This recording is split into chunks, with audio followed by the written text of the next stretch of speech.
Hi, everybody. As you know, my name is Nayyara Rahman, and as Sarah mentioned, I am a management and technology professional. For many years, I've been helping businesses build brands through B2B. But lately, I've also been more active in thought leadership and research, which shows the importance of connecting a human face to what you have to offer. So, with this, we kick off our webinar cum workshop on personal branding.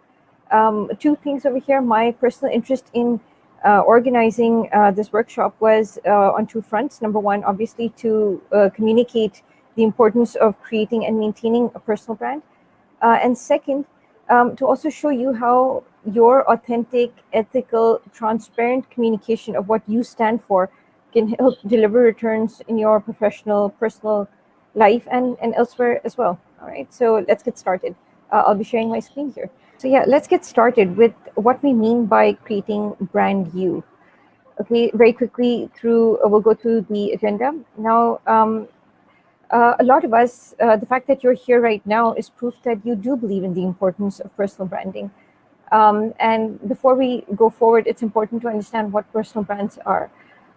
Personal brands are the most honest and most authentic communication of what you stand for, all right? So what this means is that they are a medium of communicating what you believe in, what is important to you, the kind of advocacy or support that you require to move your ideas or your passion forward. It is not an advertisement of yourself, and we'll discuss why it isn't, all right? But having said that, a lot of people do get started with personal branding, okay? But the efforts don't always bear fruits. Sometimes they never start. Sometimes they start and they're abandoned halfway, and sometimes they start and they fail. So why is that? Let's get started with addressing the reasons for that. And very quickly, I'll be taking you through 10 myths or misconceptions or basically just areas of hesitation that people have when they're about to build a personal brand. And I'll be spending quite a bit of time on this because these are thoughts that recurringly come to us and stand in the way of building a clear messaging on who we are. All right. So very quickly, let's spend about 15 minutes on this. Feel free to interrupt me if it goes to a 16th minute. All right. So yeah, let's get started. So myths. Okay. So number one, social religious concerns. Okay. When people say this, they mean they're uncomfortable putting up their photos, uncomfortable sharing personal details. This is valid. And I understand that in our part of the world specifically, with blackmail and photoshopping, I can understand the hesitation.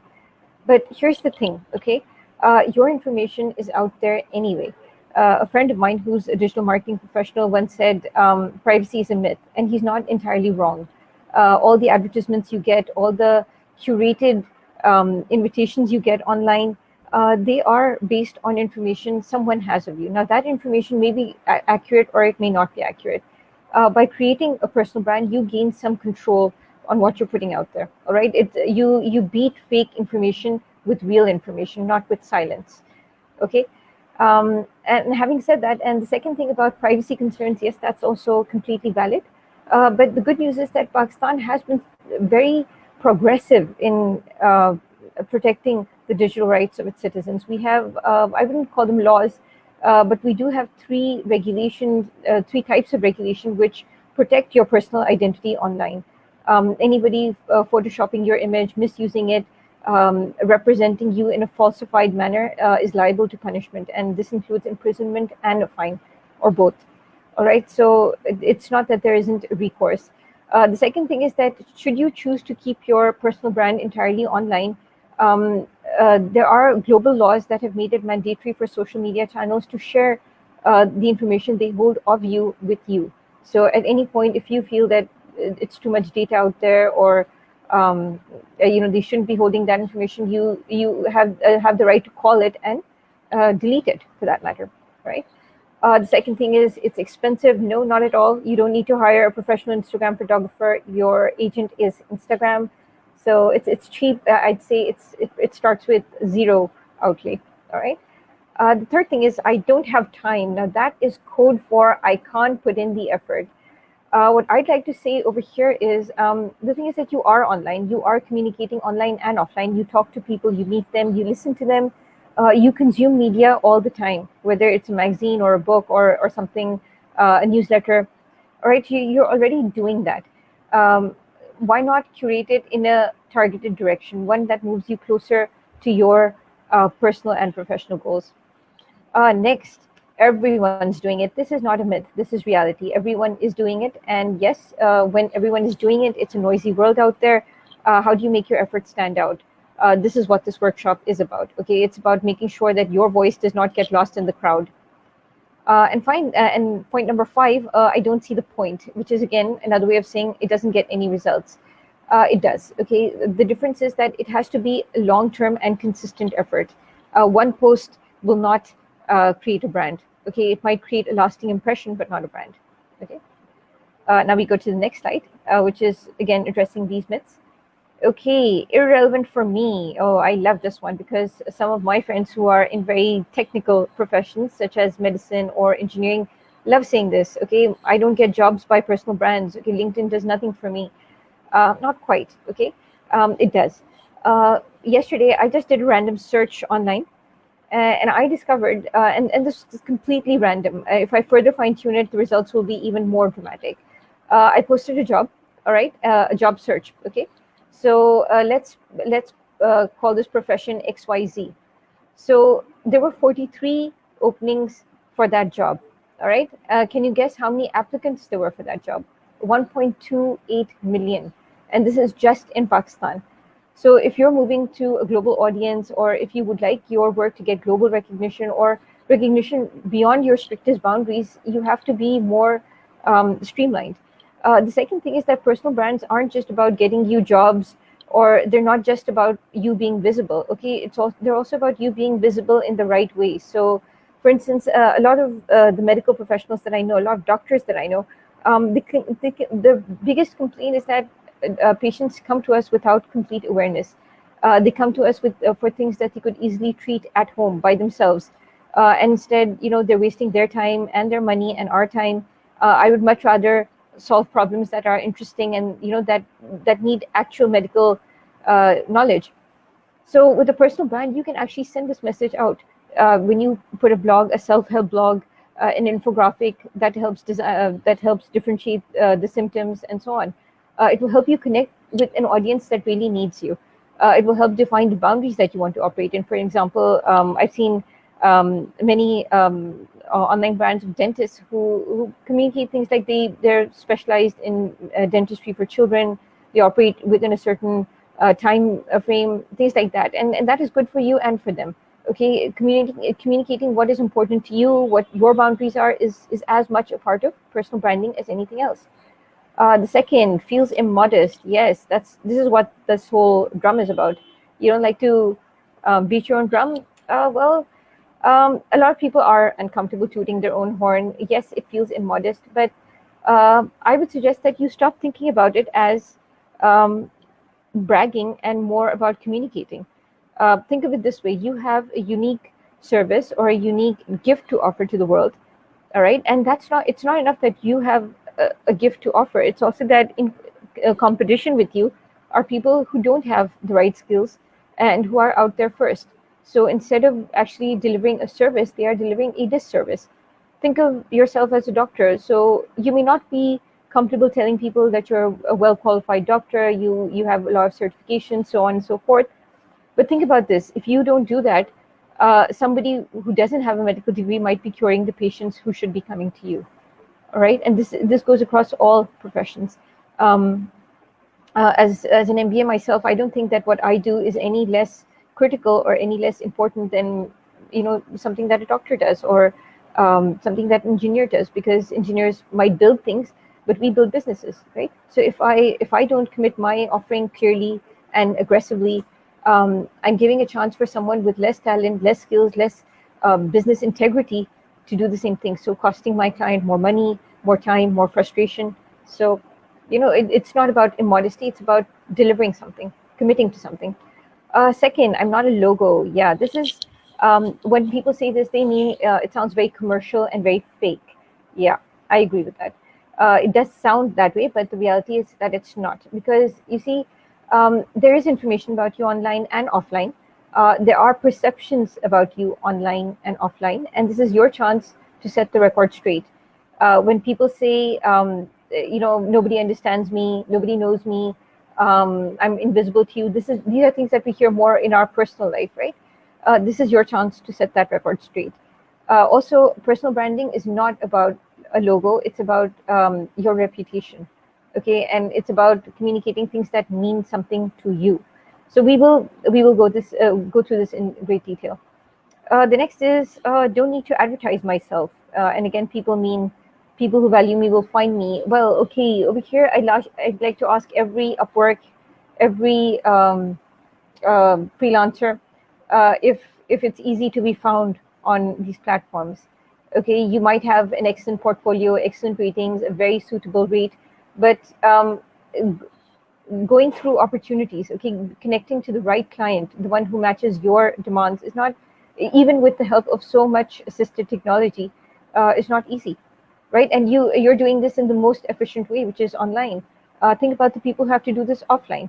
So no, you do need to advertise. I wouldn't say advertise, but you do need to be. You can no longer afford to shy away from your achievements. Okay, don't expect other people to find you. They won't. Okay, because the world is getting crowded. As I mentioned, the numbers, the ratio of 34 is to 1.2 something million. That's too much. No recruiter has enough time to actually go through so many applicants. We'll discuss way of improving your chances through personal branding as well. And then next, my work will speak for itself, which means everybody knows about me and my performance. This usually comes from the workaholic in your office, okay? The super hardworking, super dedicated employee who just works, and expects that everyone will know. Unfortunately, I have two words for you. You think?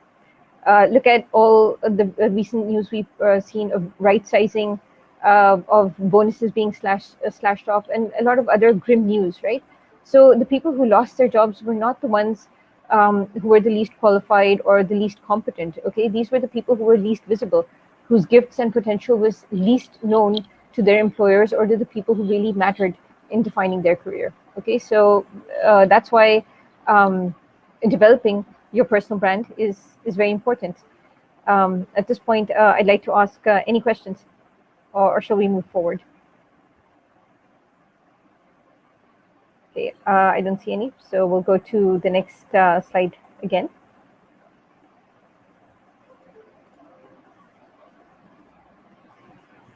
Right, okay, so about popular, we've done this, but just to drive the message home again, these are some well-known personal brands. Now, I would agree with some people who would say that they've invested a lot of money in this, but it didn't start with money. It started with performance, okay? When Elon Musk was a little known entrepreneur and student in South Africa, when Stephen King was a writer nobody had heard of, when Kobe Bryant was just starting off as an athlete, all right? So it started with performance, but it was consistent. The messaging was consistent. Stephen King did not branch out into supporting political causes. Elon Musk did not go to a monastery in Tibet, right? Kobe Bryant didn't decide that, let's play baseball instead of basketball. They remained consistent. So their names were associated very strongly and unmistakably with what they wanted to be recognized for. So in his case, it was basketball. In his case, it's horror fiction. In his case, it's technology, transformational technology, right? And then we'll also get a local flavor of these. Now, in the previous slide, I described people who may have PR engines behind them, all right, including the late Kobe Bryant. In this case, these are completely local brands, and the reason I've included two philanthropists and one late celebrity, there's a reason for that. We'll go through this. Number one, Abdul Sattar Adi. When I say that name, you get a very clear image. You get a very clear emotional response to that name. You know what he stands for. You know what he didn't stand for. If I were to ask you how you think he would spend his average day, most of you would come up with a more or less universal answer about rescuing people, feeding the hungry, tending to the sick. Nobody would say the late Maulana Abdul Sattar Edi would play video games. Nobody would believe that if somebody said that. So people who worry about what is being said about them, this is the response. When your brand is strong, it is harder for people to spread fake news about you. All right. The second is Dr. Ruth Faw again. So what she stood for, it's driving an emotional response. You, as members of the general public, we don't have very concrete information about how many patients she tended, or what car she drove, where she lived, so on and so forth. But we do know what she stood for. Okay, we feel very strongly about her. We feel love. We feel respect. So how do those emotional responses come from? Okay, how was she able to rally so much support for the cause that she believed in, which was fighting leprosy in Pakistan? Um, it was through a very strong personal brand, and she did not have that PR engine behind it. It was simply performance and reaching out to the right audience. This is as much part of personal branding as anything else. And finally, we come to Nusrat Fateh Ali Khan. As a celebrity, I would agree that maybe he did have a lot of media behind him, a lot of people seeking interviews. But again, it was consistent. It was unapologetic. Let's not forget that at the time Nusrat Fateh Ali Khan came into the spotlight, classical Pakistani music was not a desire. It was not considered a very in thing. It was not fashionable. It was not cool. But he put it on the map, right? Because he stood for what he believed in. He didn't transform into pop music. He didn't go into remixes. He didn't do fusion music in a very big way. Wherever there was fusion, the emphasis was to maintain the Pakistani classic and then add a little bit of Western or modern, right? So that's what I'm trying to tell you, that when we're developing a personal brand, okay, it's not about lying. It's not about exaggerating.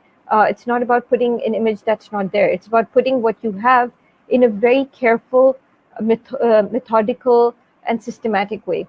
All right, to put what you stand for beyond question. All right.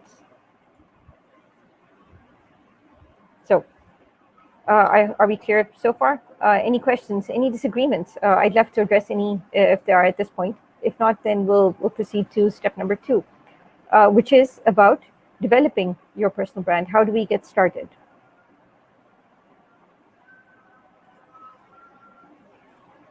Okay, we're getting started with the personal brand.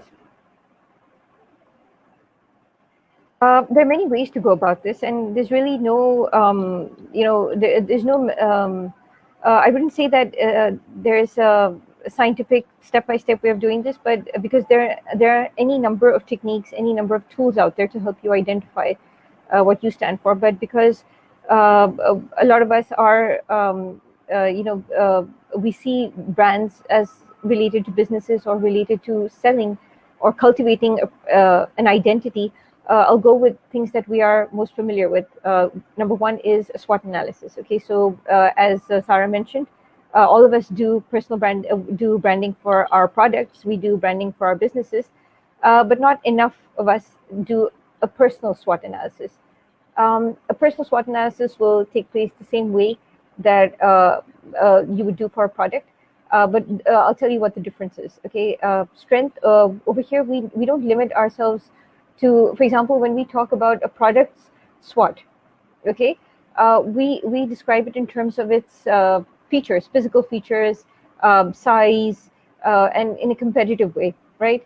Over here, we don't talk about your physical features. We don't talk about things which will not give you a sustainable edge. We talk about your capabilities, your talents, your achievements. Okay, so very quickly, okay, if you have a pen and paper, list the top 5 strengths you think you have. Okay, just the top 5. Don't think too much about this. 1, 2, 3, 4, 5, and do the same with weaknesses.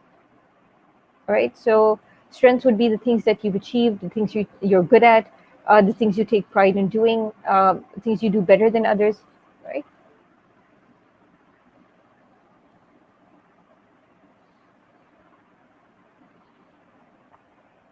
Sorry. All right, same with weaknesses. Now, opportunities and threats. What's the difference between a strength and an opportunity? Strengths are things that are within you, okay? Your traits, your gifts, your abilities, all the efforts that you have put in yourself, okay? Opportunities are about the external environment.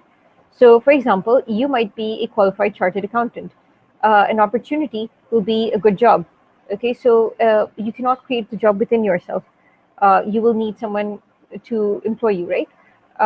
Likewise, if you're an oil petroleum engineer, your strength is that you are the best oil/petroleum engineer out there, right? Again, you can't create an oil mine. The opportunity would be a geographical region where there are a lot of oil fields or whatever, right?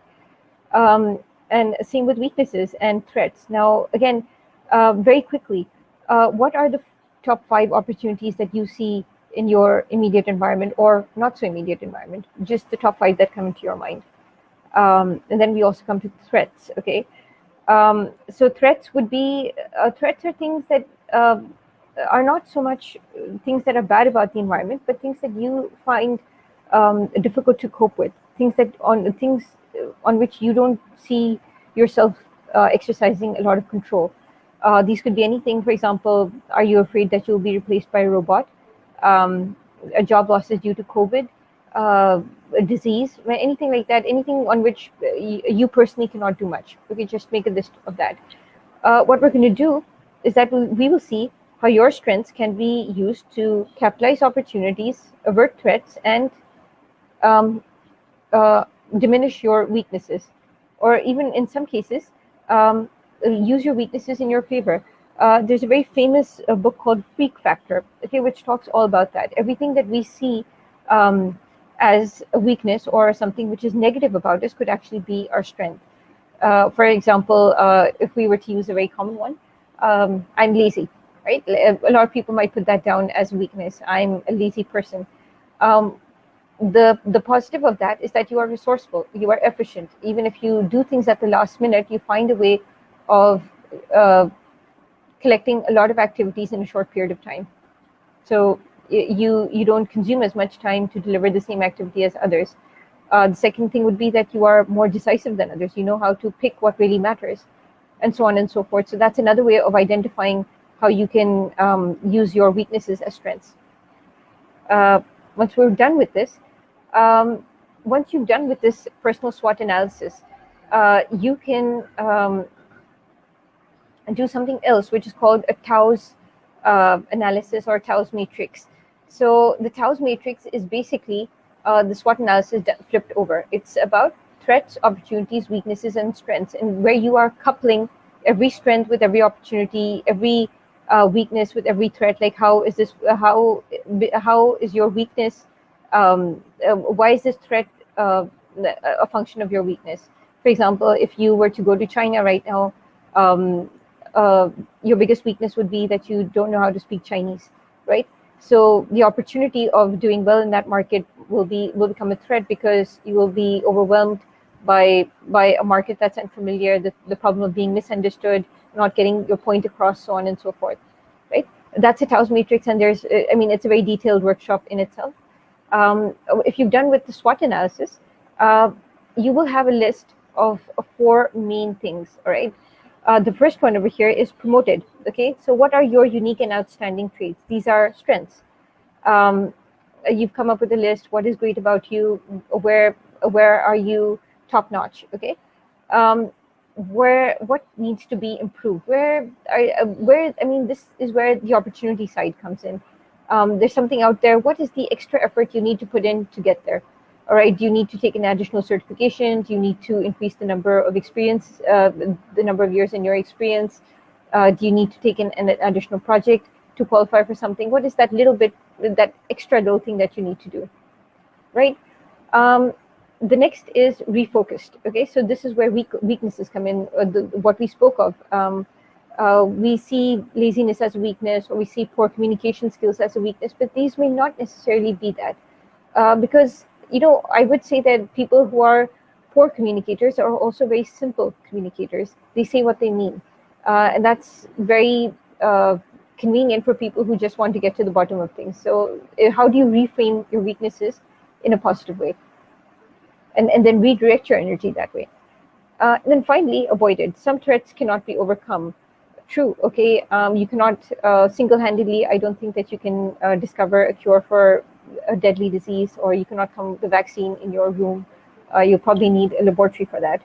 So these are areas that you avoid. For example, in my line of business, when we talk about technology products or digital services, um, some things need to be considered. Some things need to be taken into account. And number one on my personal list is our technology ethics. Okay, don't build products where the rights of all stakeholders are not guarded, where their right to information is not preserved. These things have to be there. It has to be user friendly. But what is our threat?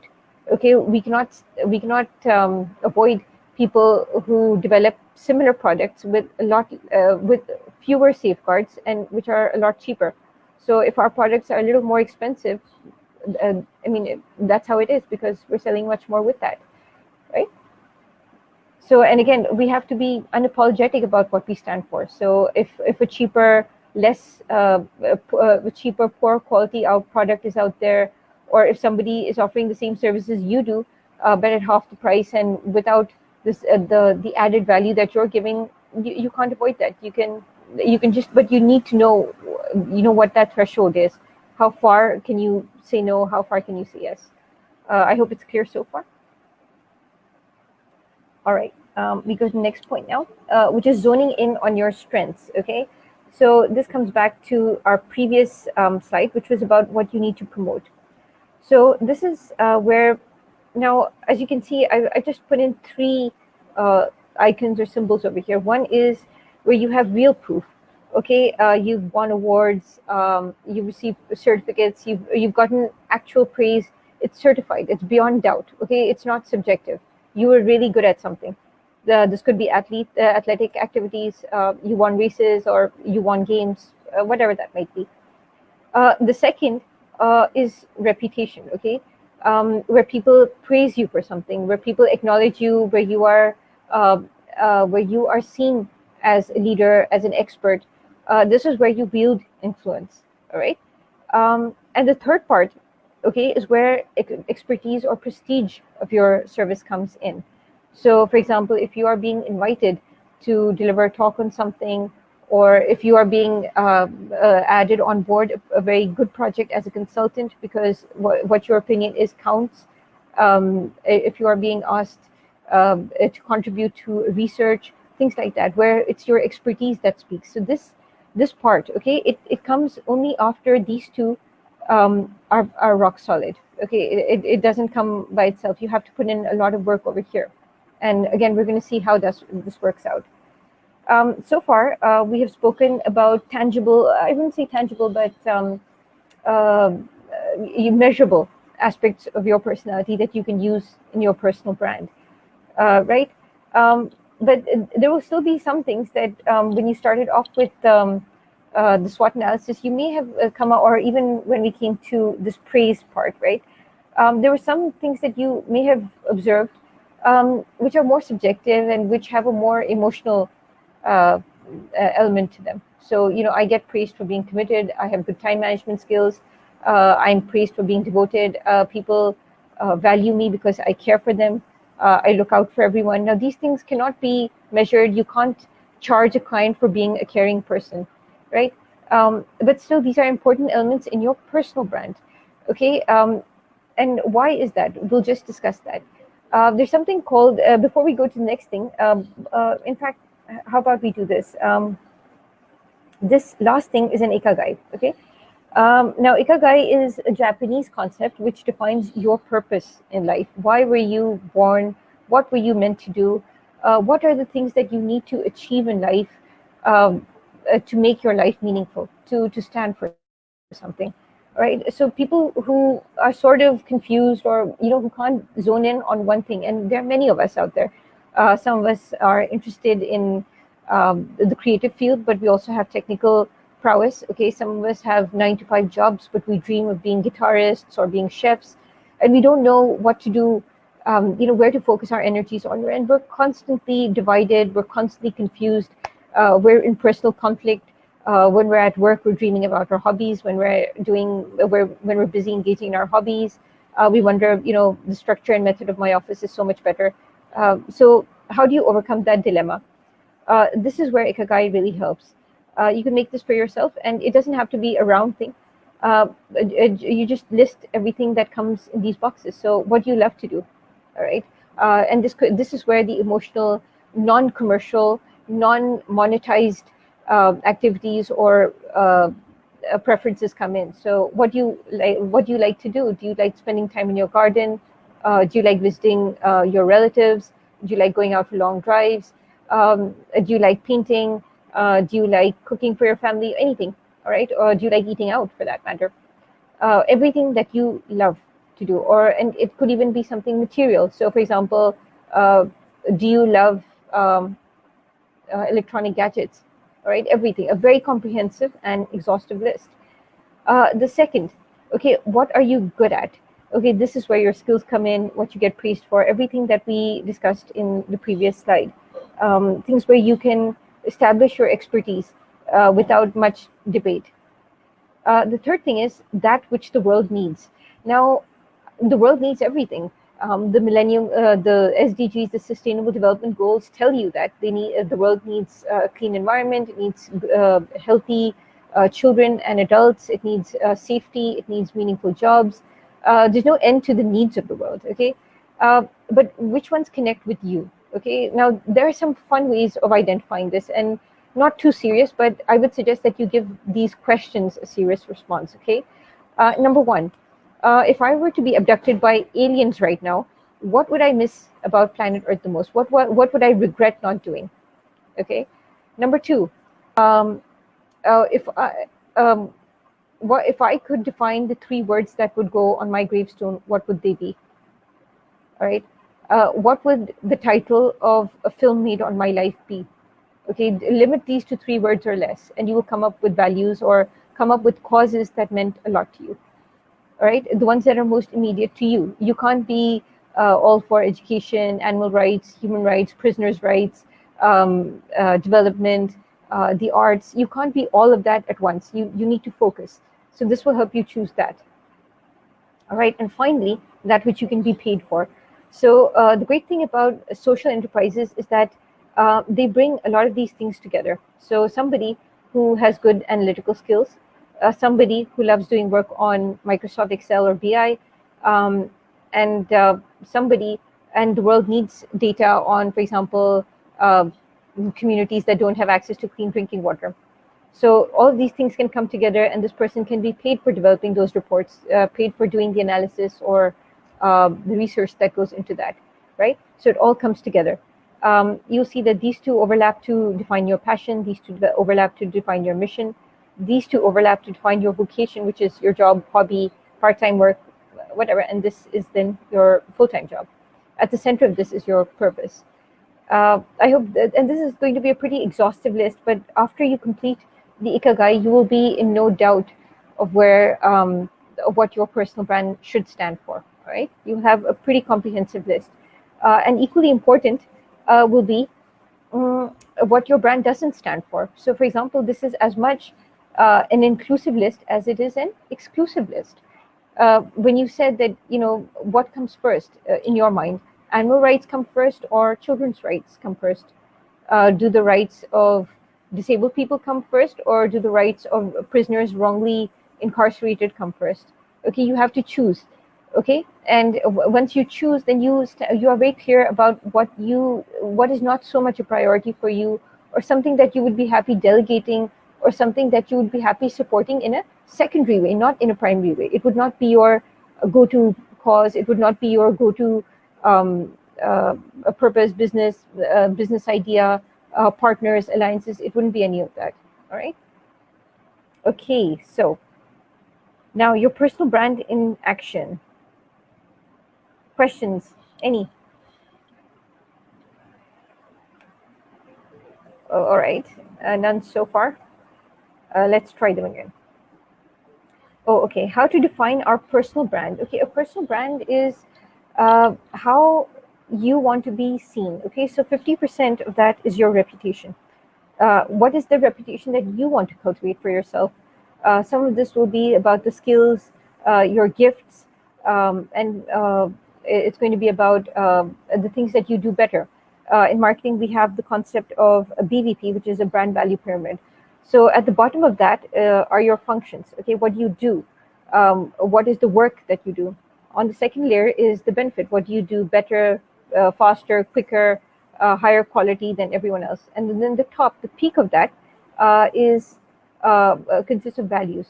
Now, these are the emotional responses that you draw out of people. So when we spoke about personal brands like Maulana Abdul Sattar AD or Root 4, we spoke about the emotional responses they bring out. We know about the work they did. We know why they did it better.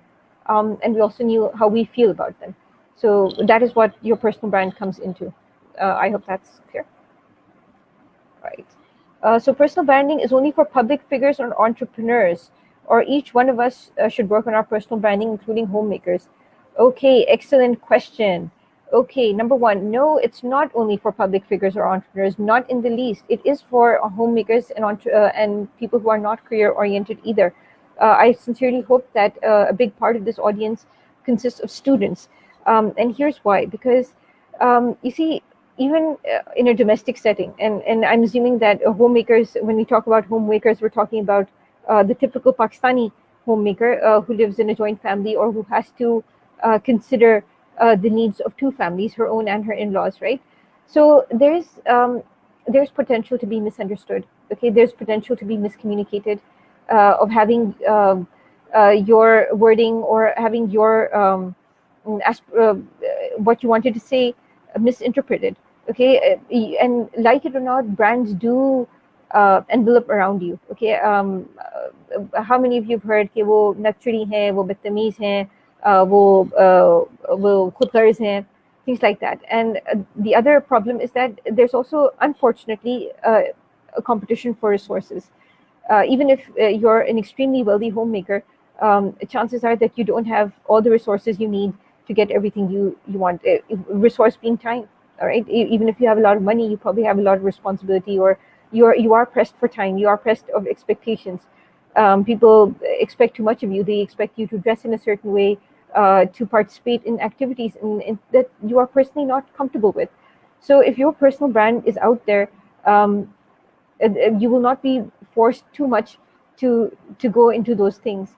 For example, when we spoke about Abdul Sattar AD playing video games, right? So nobody would invite him to a hackathon or to something like that, or to a standoff between who plays a better game, because they know that's not his area, that is not his interest. So likewise, as a homemaker as well, people should know what is of interest to you, what is not of interest to you. If you don't enjoy entertaining 10 people in your home every week, but once every month you do a bombastic out of this place party, that party is what should be remembered, not people dropping off anytime inconveniently at your home with the expectation of being entertained. So your personal brand would be more about the hostess who does something every month. Okay, not about what you do every week, or not that drop by any time and she'll be there. And there are ways of putting that message across. Right. All right. Any more questions? I just did a session on personal branding through storytelling last evening. This resonates so closely with my school of thought. Okay, thanks very much, Azra. Would love to see that. If it's online, do post a link, please. Okay. Yes, we all have a personality, and each one of us can create his or her own personal brand. Yeah, I agree. It is about defining what is unique about you. To go back to our previous example of the SWOT analysis, when I said that I would like students to be in this, when I teach in university, all right, one of the examples that I start with is that all of you are students in my class, right? But not all of you come to class with the same objective. Somebody comes here to get an A at whatever cost. Okay, some of you come to genuinely learn about the subject. You have questions about how this thing works, and you're curious about it, and you want answers. Some of you are in this class because it was the only elective available at that time. Some of you are here because your friends are here. Okay, and some of you are here, just because for reasons that should not be discussed in a webinar, right? So when your objective is different, your approach to the course will be different. Okay, how you study the course, what kind of activities you participate in, the degree of initiative you show, the kind of effort you put in will all be different. So the playing field is the same. You all have the same instructor, the same course material, the same examination, but your responses will be defined by that unique objective that you brought. All right. Okay. So now we come to the next slide. Okay, your personal brand in action. So by now you've done a personal SWOT analysis. Some of you have done a Taos matrix. Some of you have explored this through an Ikigai, and some of you have asked those wacky questions about being abducted by aliens, having a movie in your name, a gravestone, or anything else that you would like. All right, you've got your personal brand. Now what do you do? Now this was only half the journey. Okay, now it's about making your brand work. Now this follows a very cyclical process. Okay, the first one of which is identifying who needs to hear your message. For example, when I just spoke about students, so the audience for that objective lesson was students, right? So you need to be very, very laser precise on who your audience is. Okay, take time to define this. Go into their demographics, which are aspects like age, gender, native language, things like that. Okay, things that people generally have cannot change. Okay, where they are born, number of family members, average household income, those kind of things. Then go into psychographics. Psychographics are things like your feelings, your behavior, your cognition, your attitude, your beliefs, your preferences, all right, things on which people do have some control. Define this, okay? Find out who your audience is, what kind of hobbies they have, what are they biased about, all right?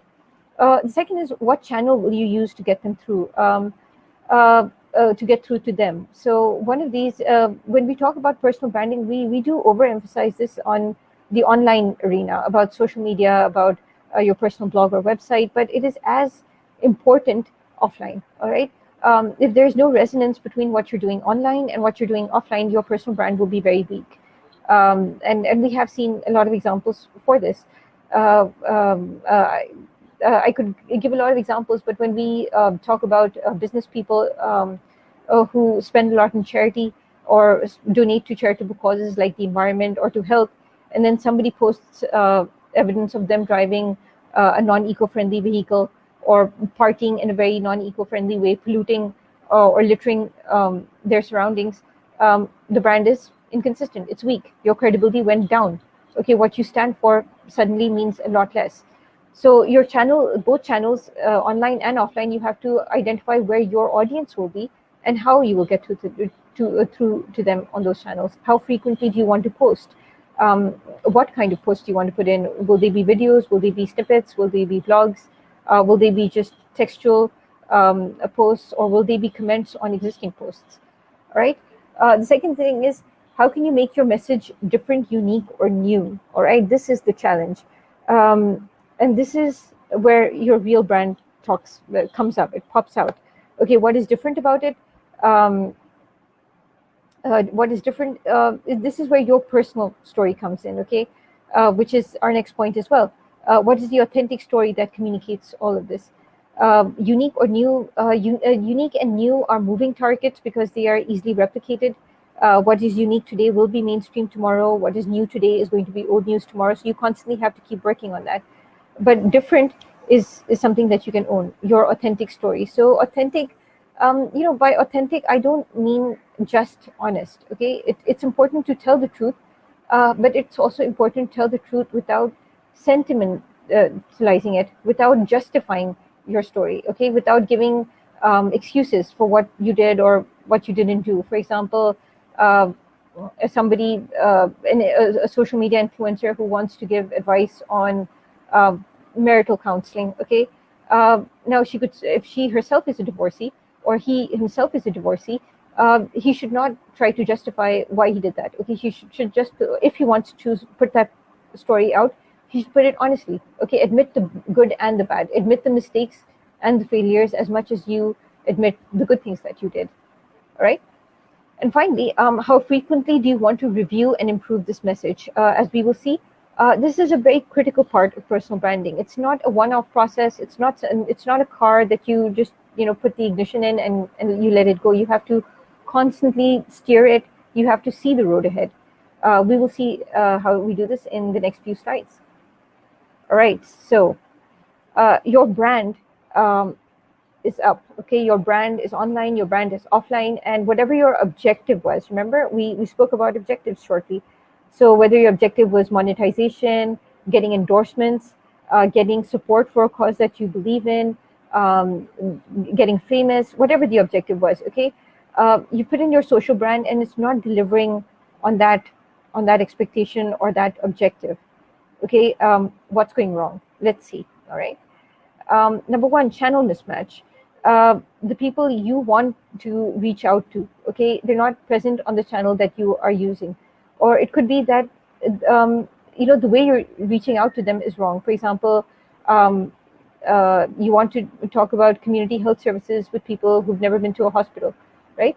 And you're using extremely medical jargon to explain things to them, or you're talking to them in a language they don't understand. So there's a mismatch, right? Your message is not simple enough. So you can fix that. It's fixable, right? Number second, the audience mismatch.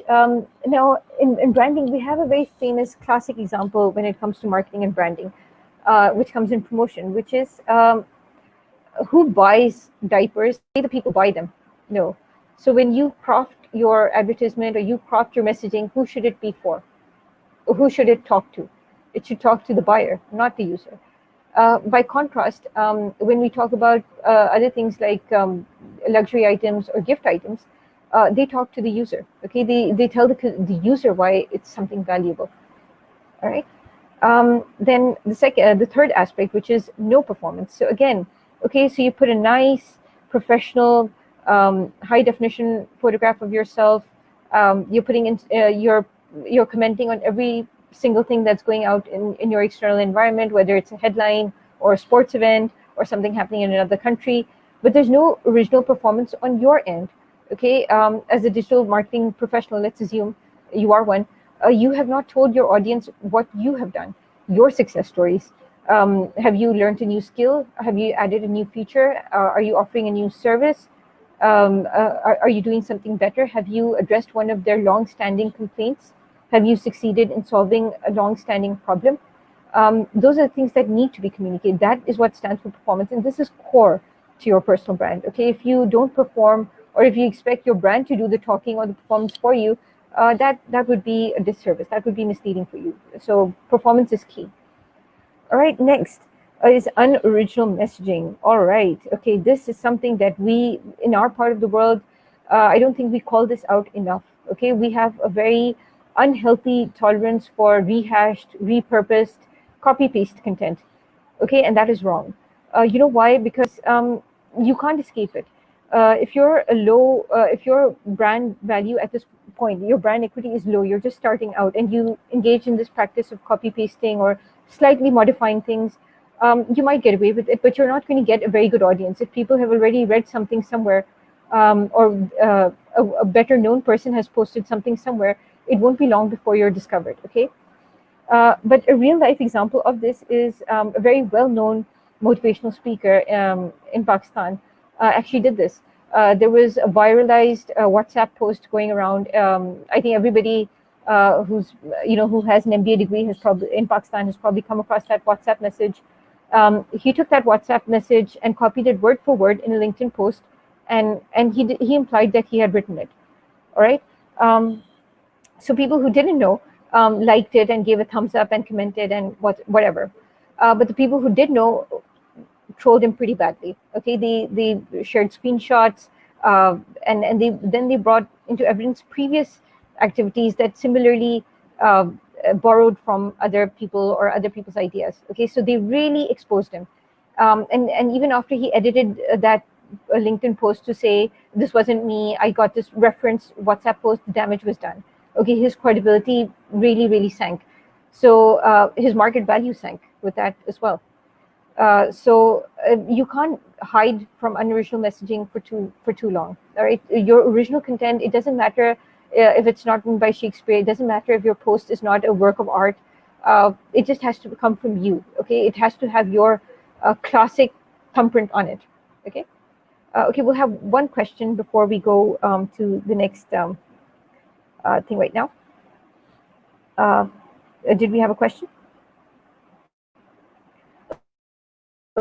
Okay, when ladies are doing business, free work or donation, why? Okay, yeah, good question, Sabine. Okay, you can't escape free. Um, yes, you can't. Just a second, please. Yeah. Yes, you can't escape free um, because that's a global phenomena, and that's this is how the world works. Unfortunately, uh, just a second, please. I'll be going back to the presentation bit. Yeah, they want free because why pay for it? Because number one, the value is not communicated to them. Number two, it's a little harder to put a price on services because they're not tangible. People cannot measure them as easily as as they can measure products. With women specifically, I would say because women generally, society has been conditioned to expect women to be nice, okay, to be giving, to be caring, to look after other people's needs. And in your personal branding, maybe this is something that you need to aggressively address. For example, you can say free up to this point. And on an added note, giving free things isn't really such a, there's nothing wrong with giving out free things, but what you need to do is communicate a boundary. Free until, free trial until, or three free products until. All right. After that, you need to put your own gated content, or you need to put your own boundaries. And everything that you put out as free should be marketing of what you have to offer. All right. I hope that answers your question. So saying no is also part. Yes, yes, absolutely. Saying no is a part of personal branding. And how to say no is actually, when we came to Ikagai and we spoke about exclusion, okay, things that we don't, that are not necessarily on our top radar. That is as much part of that. If when we talk about sports people or politicians or philanthropists, every person wants him or her to endorse that brand. Okay, we have seen a very famous cricketer in Pakistan, and I like to joke that except for diapers, he's endorsed everything, from masala, food, medicine, perchun ki dukaan, everything. Right? So that's a problem of saying no. He's liquidated his own brand. People don't know what he stands for because he retired from cricket a long time ago. Saying no, when you say no, a nice way of saying no while staying cordial and kind is by communicating the value. All right, by communicating the constraints you have in delivering this for free. So, for example, if somebody expects you to let's assume you have a home decor business. You create little handicrafts, and people expect you to give them as gifts, right? So you can say, all right, I will give you a gift, but I have these paid orders right now, and I will only give them to you after those paid orders have been filled. So that might take a week, it might take a month. Can you wait that long, right? The second thing would be I have to fulfill these orders first. If I have material left over, I'll give it to you. So tell them that since you're not paying for it, my decision to serve you is optional, not mandatory. I hope that answers this question. So we go to the last part of this presentation then. Right. Okay, let's start.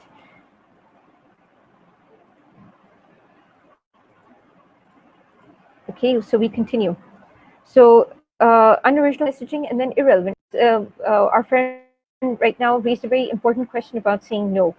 Because you see, if you keep saying yes to everything, you will dilute your expertise.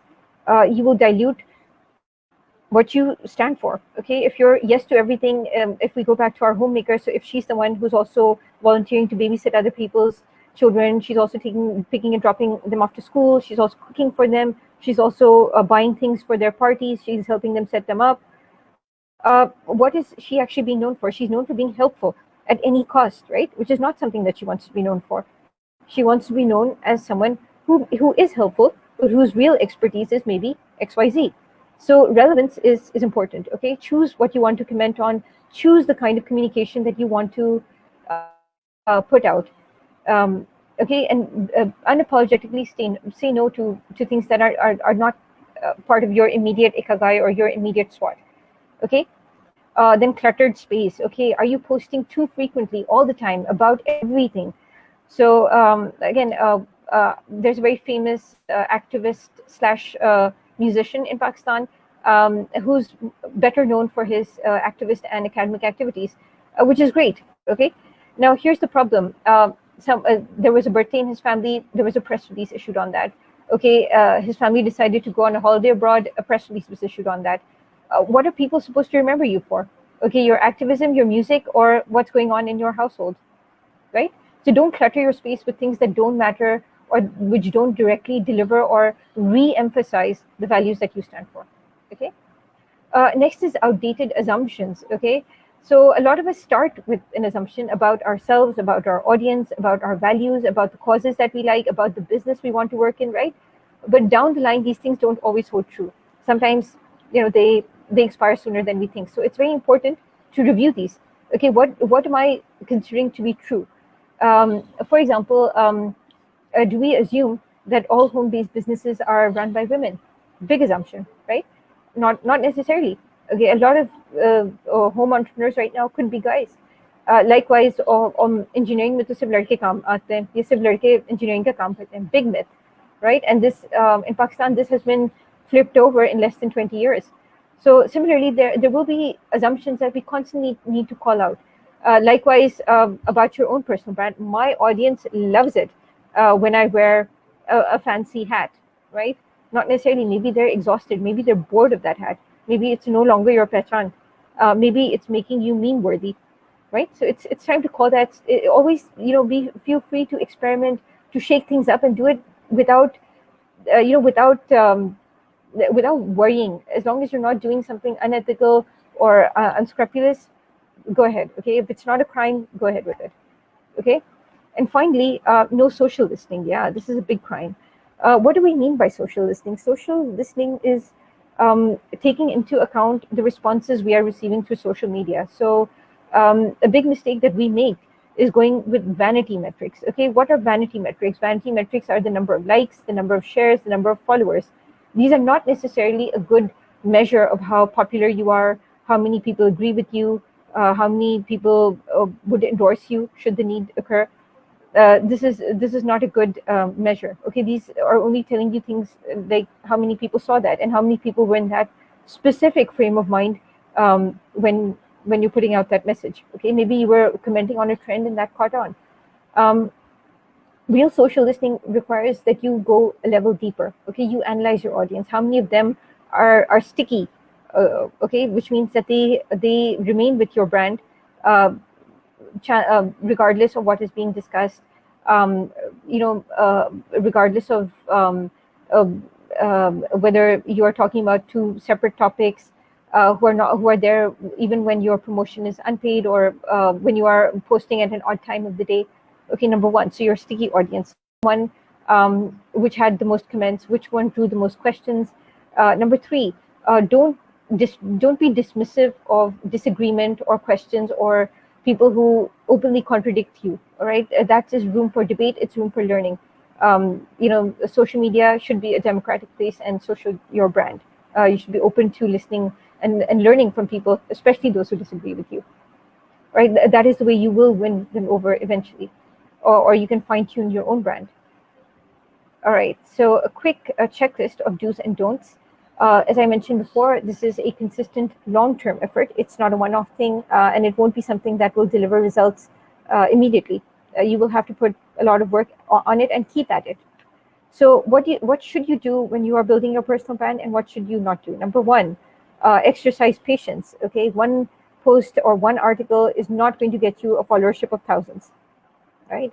Work consistently. By this, I mean, when we spoke about the myths, so one person said, I don't have time, right? Well, it's quite possible, okay? But how about allocating specific time? Like you will post once a week or maybe once in 2 weeks, okay? But keep at it. Don't let off. Don't post or don't communicate every day for 5 days and then disappear for another 10. That will do you more harm. All right. The third is remain authentic. So as I mentioned, authentic is honesty without sentimentality. Okay, it's honesty without apology. The next is focus on yourself. And I mean this directly in context of bullying or targeting others in your messaging. So we see a lot of public figures communicate with reference to others. Okay, they are denouncing others, they are making fun of others, they are sharing humiliating or unflattering comments or memes about others. So don't do that, because you see, in the short run, it might get you the mileage you want. Okay, it might make you popular, it might draw a lot of laughs from your audience, it might deliver a lot of shareable content, but this is strictly in the short term. In the long run, you're making your opponent a victim. So don't do that. Just focus on what you have to say. And likewise, if somebody is bullying or targeting or maligning you, focus on yourself. Okay, don't try to prove them a liar. Try to prove why you are telling the truth, or don't respond at all if that's what's needed. But in the end, the truth will surface. Social media is unlike commercial media. Social media doesn't die. Okay, somebody will always have a screenshot. Somebody will always be able to dig up content. So be sure that what you're putting out is something that you want out to be there forever. Don't do silly or irresponsible posts just because you're in the moment. And then we come to that point: learn to say no. Yes. Okay, so you are not under any obligation to post on every single thing that's going on in your life, or in somebody else's life, in the market. If it's not relevant to you, don't do it. Okay, you don't feel very strongly about Halloween, don't talk about it, really.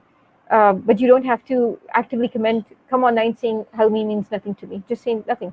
That would be more authentic than actually coming up and saying it doesn't mean anything to me. And then finally, have something meaningful to say every time. Yeah. Okay. So don't post for the sake of posting. Now we come to the don'ts, which are measure success by likes. As I told you, no vanity metrics. Do a second level analysis. Who are the people who like you? What is common about them? What are their problems? How can you help them solve their problems? Second, disappear, as I mentioned. Number three, follow fads. A lot of people do this. Just because if you want to become a social media influencer for a fashion brand, don't start by tagging every single thing that you're wearing. Have some unendorsed posts as well. And in fact, you should build by developing your personal style and then getting the brands on board. The next is bully or target others. I think 2020 has been very, shall we say, very instructive in this regard. When we've had a lot of tragic deaths of public figures, everybody who mocked them is suddenly the bad guy, right? Then post for the sake of posting. This, as I mentioned, you don't have to be there. Okay, it's the value of your content that means something, not the volume. Quality will always take precedence over quantity, and there's a reason for this, because your audience, no matter who your audience is, and no matter how much time they spend online, they are already bombarded with data. They're already bombarded with information. Okay, everything in Technicolor high definition is just jumping out of their screens. Okay, they don't need more. Okay, they need better. So think about that when you post. And then next, comment on religious, political, other sensitive debates. Sometimes you have to, because that's what you stand for, but do it again in a sensitive and non-inflammatory way. Think about, consider your counterpart's feelings. Consider your counterpart's image when you say this. Don't do it. Do whatever communication you put across. Do it in a way to educate and to win over people, not to humiliate them, not to embarrass them, not to make them look bad. And finally, use space well in every way. So if we talk about personal branding in a purely professional context, on LinkedIn, I see a lot of people describe themselves as, I'm honest, hardworking, ... Now, here's my question to you. Do you think that everybody else who wants that job is posting, I'm dishonest, lazy, unfocused, ... No, not at all. So writing that is irrelevant. Instead, use that space to show them how you are, how your integrity and how your commitment come through and help your employer. That will strengthen your personal brand, and it will land you a better chance of meeting your objective. With this, we come to the end of my presentation, but again, very happy to take questions. The floor is yours. It was an excellent session, Nayyara. I really learned a lot of things. I'm sure our audience did too. And I think we've answered most of the questions that we had. And there are some comments that the viewers posted. But before that, I'd like to ask you a couple of questions myself. Yeah, please. So Yes, please. you mentioned, a lot of the people who built personal brands being unapologetic. And I've heard this term over and over again through several influencers also.